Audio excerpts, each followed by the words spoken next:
4 of the 5 individuals arrested in connection with the disappearance of journalist Aserie Ndlovu and his partner Zodwa Mdhluli expected at the KwaMhlanga Magistrates Court in Mpumalanga today. Watching these developments for us is SABC News reporter Calvin Dludla, who joins us now from just outside court. And all of this is happening, Calvin, as we await the result of DNA testing after police found the remains of 2 individuals in Limpopo yesterday.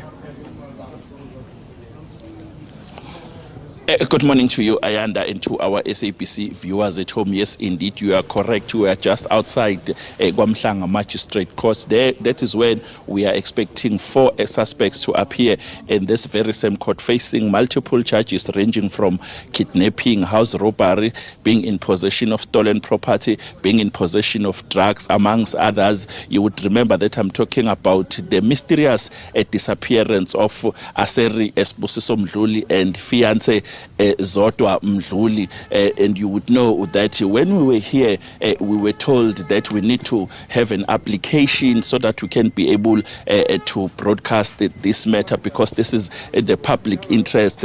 Magistrate Bosman did mention that we need to apply. So today we are on Court B. We were told to just step out of court so that other proceedings can be able to take over. And now let me introduce the son of the missing journalist. I'm talking about Fortune Mdhluli. Thank you very much, sir, for your time. I know this is a very difficult matter, a very sensitive matter for you as an individual and for the family as a whole. But thank you very much for allowing SABC in this difficult time, and so that we can be able to talk to you. Now, on Sunday we were here as SABC News.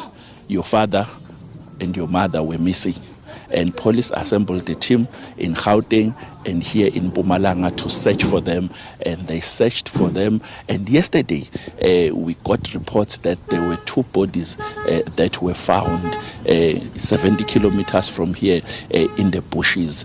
It is believed that those are the bodies of your parents. I know this is a very difficult matter, a very sensitive one. We are still waiting for the DNA results so that we can be sure, or the results can confirm of what we are talking about. But now, with that in mind, my brother, how it's a difficult issue for you. How is the family going through and dealing with this now? The family is having a hard time taking the news, because we were still hopeful that we were going to receive both of them alive. So getting to hear such news is shattering for the family. So for now, we're still waiting for the DNA results, but we are in a very bad space as a family at the moment.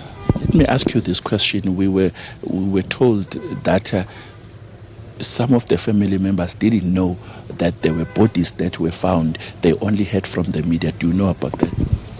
Yeah, no, that I know of, and I think the issue with that is because we have a very big family.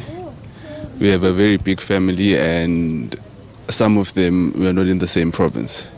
So the police could get a hold of some, the police couldn't get a hold of the others. So unfortunately, some that couldn't get the information only learned of it on the media. But then we did, because some of us were in communication with the police throughout the day, so we did get information as soon as it came out. So my brother, what are the police saying? Are they communicating with the family constantly? So are you getting briefs from the members of the South African Police Service? I know some of the top brass are in Bloemfontein, but are you getting information, updates from SABC? Are you comfortable with what they are providing? Yeah, no, currently they're keeping to the word of keeping us updated with the search and everything. So far the police are in contact with us on a daily basis, and they are keeping us updated with everything that's happening. I know this question is not supposed to be asked to you, maybe from the South African Police Service, but do you know how long is the DNA test results coming back? Do you know when are you going to be informed? The turnaround time of the DNA result, did they inform you? No, I did ask that question earlier on today. They told me that they do not have a set period of time, but they assured us that it's being prioritized and the results should be back soon.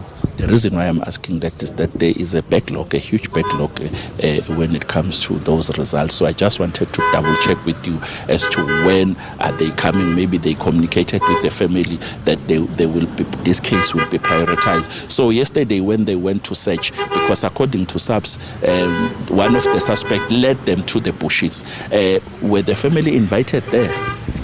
No, the family wasn't invited to the search. We were informed of the search, though, that there is a search that's about to happen. There's an area that they're going to that's pointed out by one of the suspects, and they were going to let us know what happens or what they find in that area. So we were not invited, but we were informed. Your state of mind now, this is devastating. It is.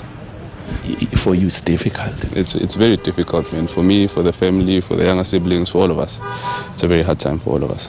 So let's talk about the results now. I know that you are hopeful that your father and your mother might be found alive. But after those two bodies that were found, maybe your mindset has changed, preparing for the worst.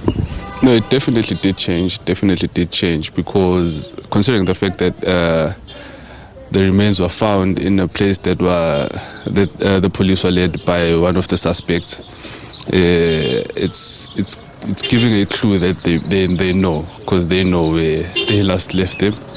So if the police are taken there by the suspects, there's a high chance that it's them. Okay. Just to wrap now, Ukoko, when we spoke on Monday and on the media briefing, she was crying, understandably so, my brother. How is she dealing with this whole matter? Ukoko she's having a hard time. Makoko is having a very, very hard time. And we are all worried about her in the family. But all we can do now is just be there for each other, be there for her, and see it through. Thank you very much, my brother. No problem. Well, Ayanda, sad news. I was talking to Fortune Mdhluli, the son of the missing journalist. I'm still saying, Ayanda, the missing journalist, because we are still waiting for the DNA results, which will be able to confirm as to whether indeed the bodies that were found in those bushes 70 kilometers from where we are in Limpopo are of course those of the missing journalist and his partner Zodwa Mdhluli. For now, we are waiting for the magistrate to deal with our application.